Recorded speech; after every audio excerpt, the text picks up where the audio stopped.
Um, Good morning, friends. Very good morning to all of you. Well, dear friends, today we will know about the theory, important theory given by John Austin,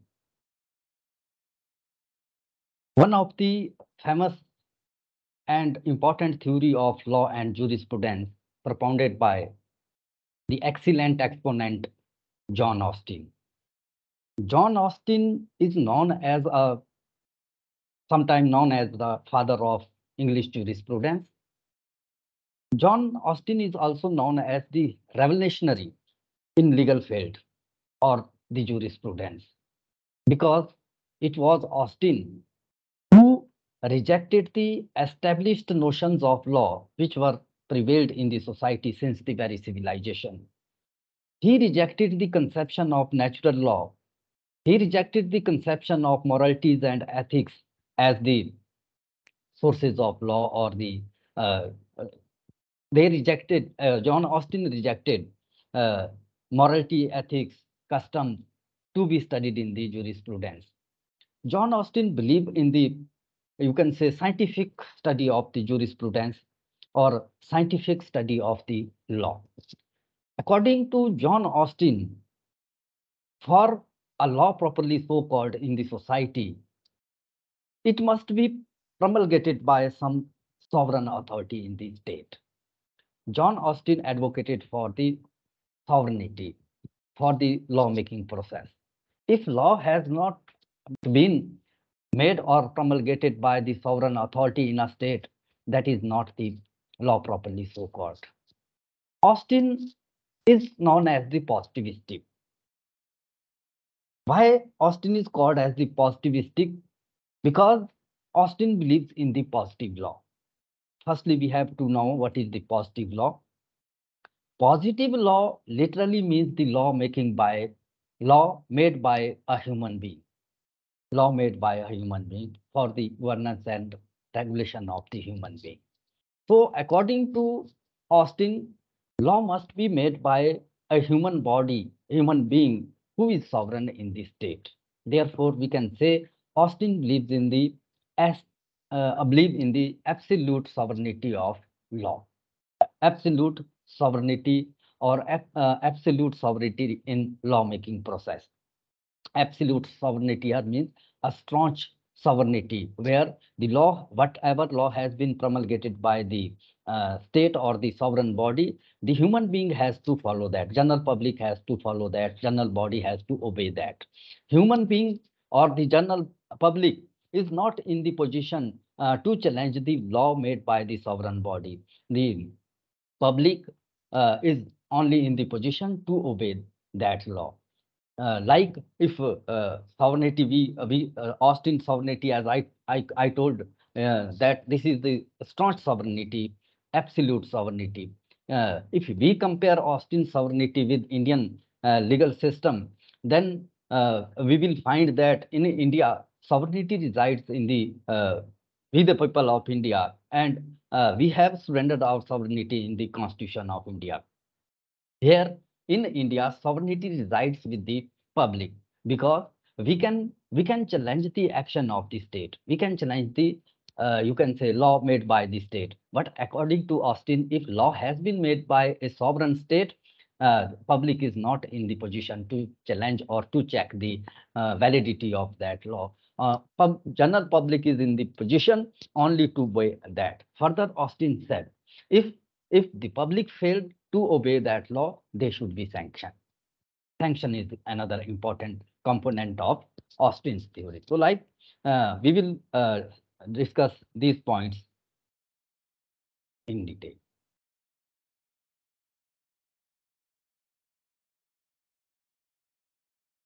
Okay. Austin, as I told you, positivistic jurist belongs from the analytical school. Analytical school, as it appears from the name of the school, analytical, because the jurist of exponents of this school believes that law should what is law? Law is the output of analysm.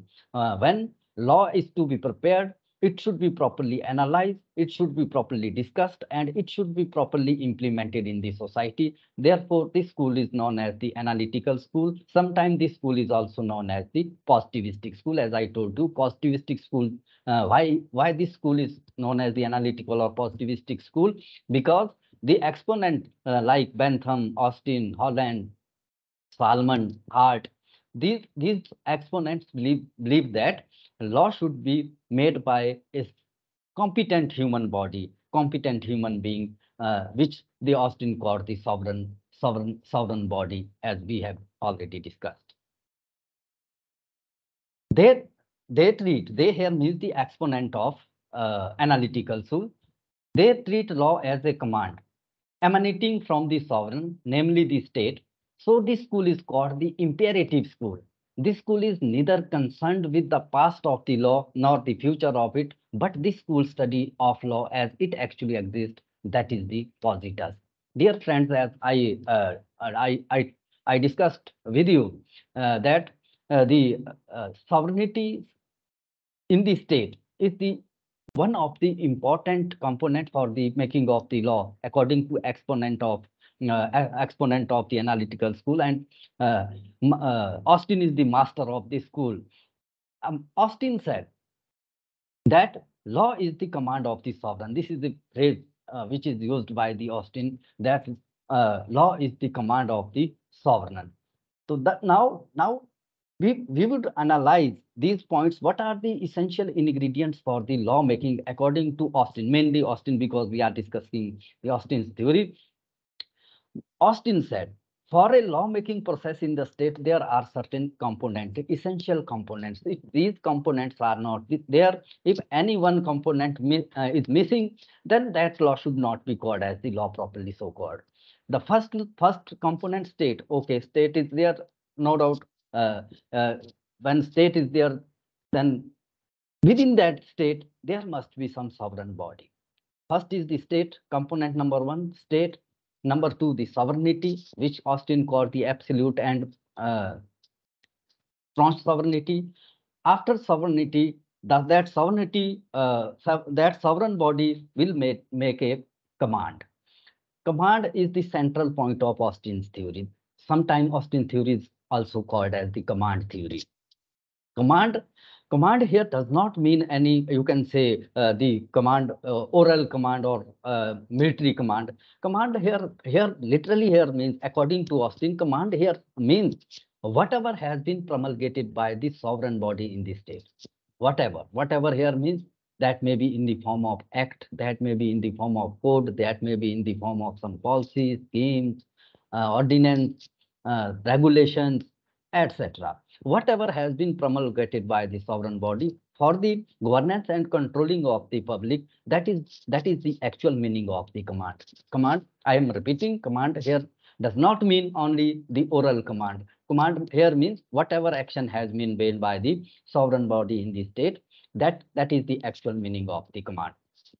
So third important and essential component of Austin's theory is the command. That is, the command is promulgated by the sovereign body in the state. Three components we have discussed: state, sovereignty, and command. Fourth component, according to Austin, which is essential or important, that is the duty. Duty of the general public. For general public, Austin called the, you can say, political inferior. Actually, the term which has been given to general public by Austin, that is, the term is given political inferior. Now, political inferior, meaning thereby the people, they are duty bound to obey the command given by the sovereign body. They are bound to obey. Duty is another essential element of Austin's theory. Lastly, sanction. Sanction is also the important part of Austin theory. That is, sanction here means if general public fail to obey the command given by the sovereign body in a state, then they should be punished. They should be sanctioned. Sanction here means punishment. If the command is breached by any person, then that person will be punished if he rejected or disobey the command. These are the five important components of Austin's theory: state, sovereignty, command, duty, and sanction. Now, Austin theory is also known as imperative theory. As we can see in this slide, imperative school. This school is sometimes called as the imperative school.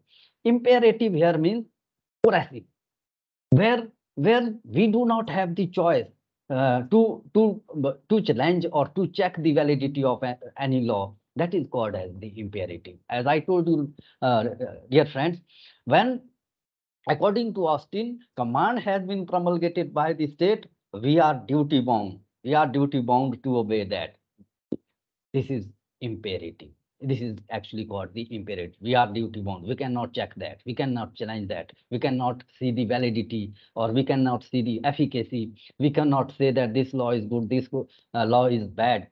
We are only in the position, we are in the status, in this status to obey that command. This is called the imperative. Therefore, sometimes Austin theory is called the imperative. What it is means, there is no scope for principles of natural justice in Austin theory. We are duty bound to follow that. Then, this is the some points of biography of John Austin. John Austin was the greatest exponent of analytical school, who is the father of English jurisprudence, as we have already discussed it.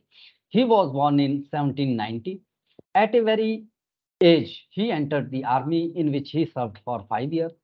In 1826, he appointed to the chair of jurisprudence in the University of London.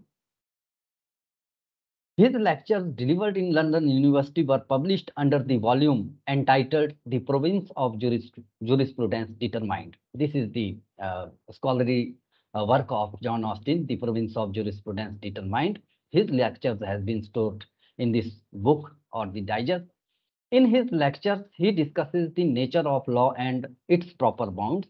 He also discussed the source of law and presented an analysis of English legal system. Now, Austin's definition of law. Some points have already been discussed by us. Now we will give a deliberation over another points or the points which have already been discussed by us. Austin defined law as a rule laid down for the guidance of an intelligent being by an intelligent being having power over him. What is the law? Law is the rule laid down for the guidance of the public. Intelligent being here means public, by an intelligent being. Another intelligent being who is the politically superior, okay, or the subject or the general public is called as the politically inferior. Having power over him. Having power over him means they have certain power. That power is called the sovereign power. If sovereign power, like in India, lawmaking power has been given to the parliament. So somehow we can say the sovereign power of lawmaking has been given to legislature, parliament or state legislative assembly. He also stated that law is the command of the sovereign. This point is already discussed by you. There is a state, I am repeating, in a given state, there is some sovereign body. Sovereign body will make certain laws in the form of legislation, in the form of code, in the form of ordinance, in the form of scheme, policy, SOPs in present systems. That is commonly called as the command by Austin. Austin believed that in the society, subjects are bound by the command issued by the sovereign from time to time. Okay? So Austin believed that in the society, subjects are bound. Subjects, again, I am calling subjects here means intelligent being, political inferior, or the public. Subject, it is the meaning of subject. The subject is duty bound to obey the command issued by the sovereign body time to time. Classification of law according to Austin. According to Austin, Austin has classified law into two categories: law properly so called and law improperly so called. Now, firstly, we will see into the heading laws properly so called. These laws are commands which are backed by sanctions of the state are called law properly so called. The laws which have been made by the sovereign body, and that law is backed by the sanctions. Command here means law. backed by the sanction. As such law in which the you can say punishment has been given. If this law is breached, then the person should be punished. Such law is called the law properly so called, which is made by a competent sovereign body in the state. Law properly so called is the positive law, which means law as it is rather than law as it ought to be, with which he is not at all concerned. Law as it is, imperative, as I told you. Law as it is an imperative system. Whatever law has been made by the body, sovereign body, competent body, you have to follow that law as it is. You are not in the position to check the validity of that law. We are not in the position to check the efficacy, goodness or badness of that law. We have to follow as it is, as A.K. Gopalan's case. Law as it ought to be. This is the objective of the law. Okay, law has been made, positive law is there, but what is the objective of law? We have to achieve the objective of the law with some passion, compassionate, or you can say certain kind of principles of natural justice, as we have repeated, accepted in Menka Gandhi's case, as it ought to be. Law as it ought. We have to achieve the objective. For that, we have to follow the procedure established by the law. We have to follow some universal principles, humanity, or principles of natural justice. That is, as it ought to be. This is rejected by the by Austin, as it ought to be. Austin believes in jus positus. That is, law as it is. We have to follow law as it has been made by the legislature or the competent body, sovereign body, according to Austin. Laws properly so called are divided in two parts: laws of God, human laws. Even Austin called law of God as the law properly so called. Law of God means which we cannot change, which we cannot reject. Sun, moon, universe, cosmos, this is the law of God. We cannot change it. If we will change it, then we will be punished by the nature. We will be punished by the God. Even Austin believes the law of God. There are two kinds of laws. If we call about this religious theological philosophy of the law, then we can divide into two categories: law of God and law of Scripture. Law of God is the law which is established, which has been made by some supernatural power.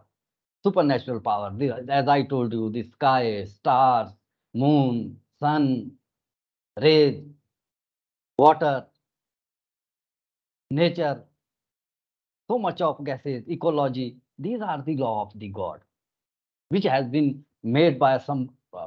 We are not going into the mythology or any kind of system, but these are the physical, tangible, corporeal laws which are available in this universe. Austin is talking about that. Austin is not talking about the law of Scripture. He totally rejected the law of Scripture.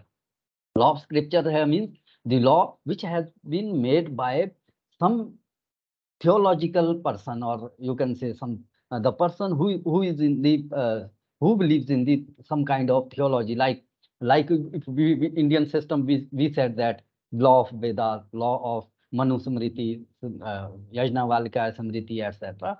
These are the laws of Scripture. These are not the law of God. Law of God means directly feasible, which we cannot change. We cannot change the law of God. We cannot destroy the sky. We cannot destroy the stars. We cannot destroy the moon or sun. Likewise, the law is called the properly so called by Austin.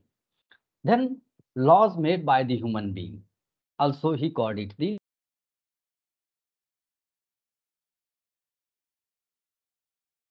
means law made by a sovereign body, competent body in the society, and other laws. Positive laws. These are the laws set by a political superior as such, or by men not acting as political superiors, but acting in pursuance of legal rights, which you can call the delegated legislation, conferred by a political superior Only these laws are the proper subject matter of jurisprudence. Other laws is known as positive morality. Other laws which are not set by political superiors or by men in pursuance of legal right. These are called the other laws. Laws improperly so called here Austin means these laws are not commanding and thus are not backed by sanctions. These laws are not obligatory like some ritual, customs, tradition, usages. These can be said other laws in the form of Austin's theory. These are the five elements actually. One element, sovereign state. State is the naturally no need to mention here, but state is also where there is a state, there would be a sovereignty. Sovereign, command, sanction, and duty. These are the essential elements in a state. If these elements are there, then law properly so called can be said according to Austin.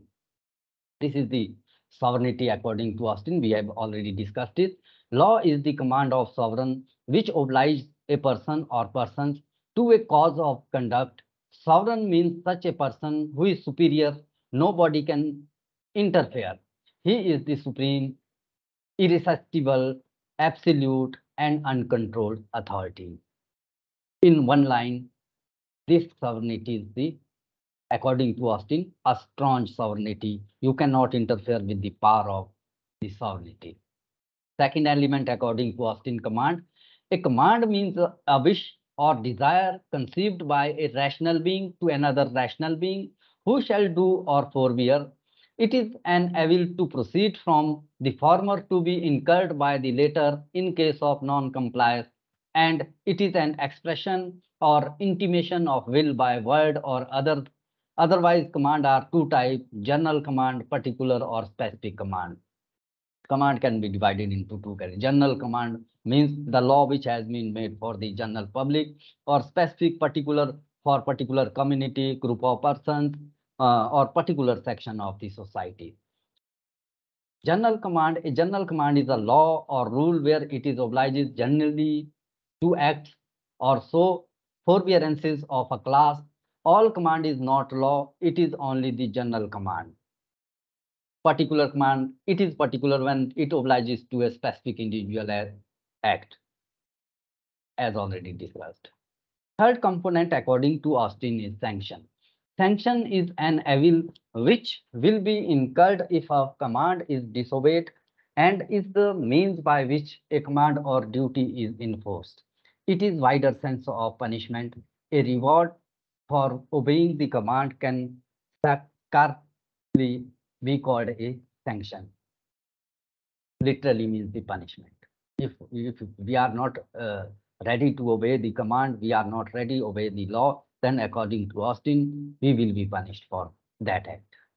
Duty. All duty, all subjects are duty bound to obey the command. When the party commanded and threatened is under an obligation to obey it, it is called duty. Thus, in Austin's theory, duty and command are correlative, and fear of sanction is the motive for obedience of such command, that is law. The chief characteristics of positive law are sovereign command, duty, and sanction.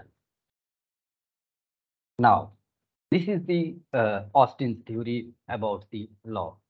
Before going to criticize Austin's theory, I would like to compare Austin's theory with Indian legal system. No doubt, according to Austin, law should be made by a competent body. No doubt, we have a competent body. We have parliament for lawmaking in the center. We have state legislative assembly in the states. There is a scientific format for lawmaking, scientific procedure of lawmaking. We are adopting them. But one thing is missing in India. Austin's theory got about the absolute sovereignty, strong sovereignty, but we have rejected the absolute sovereignty of the lawmaking. Again, sovereignty resides in the people in India. We are the sovereign, as I told you. We have deposited, we have surrendered our sovereignty in the very constitution of India. We can, if any action of the state, any action of if any law we would find that this law is not in consonance with the provisions of the Constitution of India, or this law is against the public policy, then we can challenge that law. We can challenge that command in the court of law. We are not, we are not, according to Austin, we are not absolutely, we are duty bound to obey the law, no doubt. But if law is incorrect, law is against the Constitution, then definitely we can challenge that. This point is missing in India. Sovereignty, the concept of sovereignty of Austin is missing in India. We have not followed that. Otherwise, lawmaking process as Austin advocated, we have adopted that system. Points of criticisms of Austin's theory, imperative theory of law. Okay, we can say this is the the law with the impression of stick. We have to follow. We have to follow. We are not bound. We are not in the position to challenge, to check the law, to check the validity of law. We have to follow. We have to follow that. It seems like a slavery. If you are my slave, you have to obey. Either it is good or bad, you have to obey. This is called the imperative. Austin theory is called the imperative theory. On this point, this is criticized by the other jurists. Gunman theory. Sometimes Austin's theory. Actually, H.L.A. Hart called Austin's theory as a gunman theory. Some jurists said that Austin remained in army, therefore command was in his mind. He repeatedly called law as the command. This is the gunman theory. If you are not following that, then you you should be punished or sanctioned. Therefore, Austin theory by Hart, this theory is called as the gunman theory or imperative theory. This theory was actually C.K. Allen. Dr. C.K. Allen called Austin's theory as imperative theory, and H.L.A. Hart called Austin's theory as gunman theory. Customs overlooked. This is again another criticism of Austin's theory. Customs ignored. As we know, in personal affairs of the community are governed by the customs. In every section of the society, custom plays an important role, vital role in the society. Like in Hindu community, we have followed our customs, and some important customs has been quoted in Hindu codes. Likewise, Muslim, Christians, they have their own customs. They follow that. Law conferring privileges. This is another criticism of Austin's theory. The law, which is purely of a permissive character and confers only privileges as the Wills Act, which lays down the methods of drawing a testamentary document so that it may have legal effect, is not conceived by Austin's definition. Other like wills law, probate laws, law of gifts, etc. These are not covered by Austin's. No place for judge-made law. Precedent, important source of law. Even in India, precedent plays an important role of law. The law promulgated by the higher judiciary in the form of guidance, in the form of some guidelines, or commonly we call it the precedent. This precedent is overlooked in Austin's theory. Conventions. There were various established conventions in the societies. They played important role in lawmaking sector, in public affairs, but these conventions are also ignored by Austin. This is another point of criticism of Austin. Sanction is not the only means to induce obedience. Okay, it is not the sanction which would be used to make the people law abider. There are another components also in the society which would induce the public to obey the law. Again, that comes from the morality, ethics, to develop a certain kind of Hindu philosophy. This is called the sanskar. Sanskaras has to be developed in the society to obey the law. It is not only the sanction which would make the people law abider or law oriented. Command over emphasize. As some jurists said, Austin was in the army. and command was in his mind again, again. He repeatedly called command. Therefore, this is also the criticism of Austin: command over emphasized. This is Austin's theory, dear friends. Some component of Austin's theory, which we have discussed, and no doubt criticisms are there, but important theory given by Austin. I think it was Austin who totally rejected the traditional formation of law, traditional format of laws. That was natural laws, law of scriptures, divine laws, etc., etc. Thank you very much. We will meet again with other topics. Thank you very much.